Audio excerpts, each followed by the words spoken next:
아침을 여는 뉴스, 데일리 동방뉴스 7 4월 6일 오늘의 소식입니다. 대한항공이 재무구조 개선 전략 차원에서 2천억 원 규모 공모회사채 발행을 통한 자금 조달에 나섭니다. 대한항공이 조달한 자금은 지난 2019년 발행한 영구채 2천억 원 상환에 쓰일 전망입니다. 영구채 발행 금리는 연 5.1%지만 조기 상환일 이후에는 2.5%포인트 금리가 가산돼 시간이 지나면 이자 부담이 가중됩니다. 따라서 이번 대한항공 회사채 발행은 투자자에게는 높은 금리를 제공하고 회사는 이자 부담을 줄이는 효과를 볼 수 있습니다. 지난해 1월 이후 1년 3개월 만에 공모채 시장을 찾은 대한항공.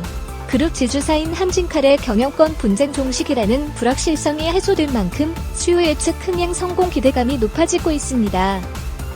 LG전자가 5일 이사회를 열고 오는 7월 30일부로 스마트폰의 생산과 판매를 종료하기로 결정했습니다.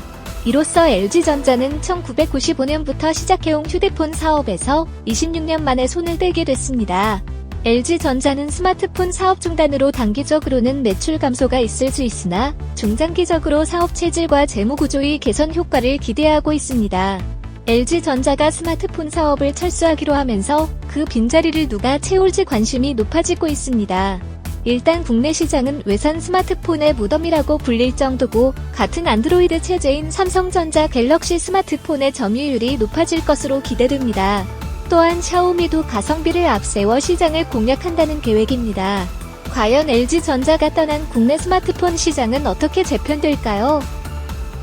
새 집 건너 한 집이 반려동물과 함께 할 정도로 반려동물 시장이 확대되면서 페펜족을 겨냥해 자체 브랜드를 론칭하는 등 반려동물 시장이 확산하는 모양새입니다. 사료, 간식 등 먹거리가 그동안 반려동물 시장의 대부분을 차지했다면 최근에는 인테리어와 가전 등 다양한 분야로 세분화되는 추세입니다. 백화점, 대형마트 등도 반려동물 코너를 확대하고 있습니다. 제품뿐 아니라 기업의 경영에도 펫프렌들리가 주목받고 있습니다.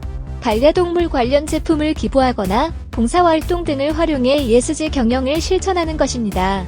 2027년까지 6조 원 규모로 확대될 것으로 예상되는 펫시장.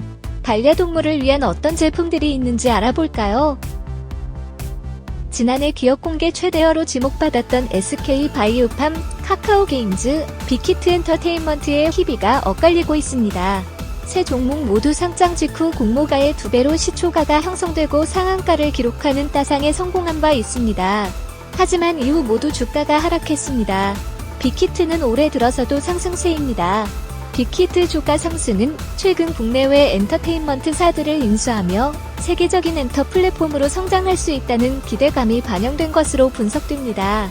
반면 SK바이오팜, 카카오게임즈 등을 지지부진한 주가를 보이고 있습니다. 그 원인은 무엇인지 알아봤습니다.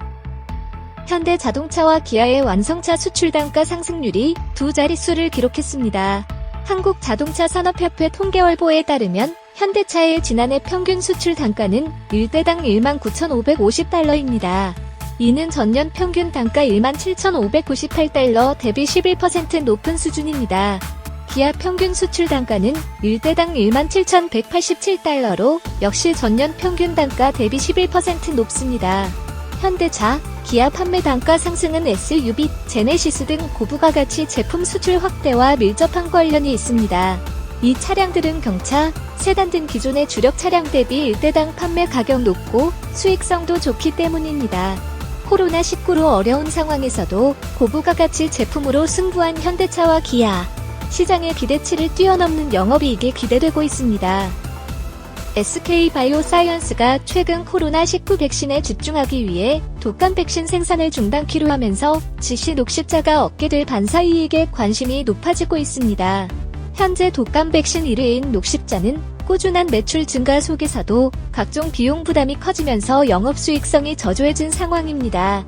녹십자는 2017년 말까지 700억에서 900억 원 규모의 영업이익을 기록하며 7에서 9% 수준의 영업이익률을 나타냈지만 지난 3년 사이 영업이익률은 3% 안팎으로 낮아진 상황입니다. 시장은 단기간에 영업수익 회복을 기대하기 어렵다는 반응입니다. 그러나 경쟁사 SK바이오사이언스가 코로나19 백신에 집중하기 위해 독감 백신 생산을 중단하기로 결정했습니다. 녹십자가 SK바이오사이언스의 포기에 따른 수혜를 얼마나 누릴까요? 홈플러스가 라겔락, 쌍방울 등 납품업체를 대상으로 부당하게 판매 촉진 비용을 전가한 사유로 공정거래위원회로부터 4억 6천만 원 규모의 과징금을 부과받았습니다. 홈플러스는 지난 2017년 매출 활성화를 위한 각종 할인 행사 등을 실시하면서 각 판매업자 측의 비용 부담을 전가한 것입니다. 공정위 측은 대규모 유통업자와 납품업자 간 거래에 있어서 내용의 불공정성뿐만 아니라 서면주의 등 형식적 요건의 준수 여부에 대한 지속적인 모니터링을 통해 양자가 대등한 지위에서 상호 보완적인 관계로 발전해 나갈 수 있도록 유도할 계획이라고 밝혔습니다.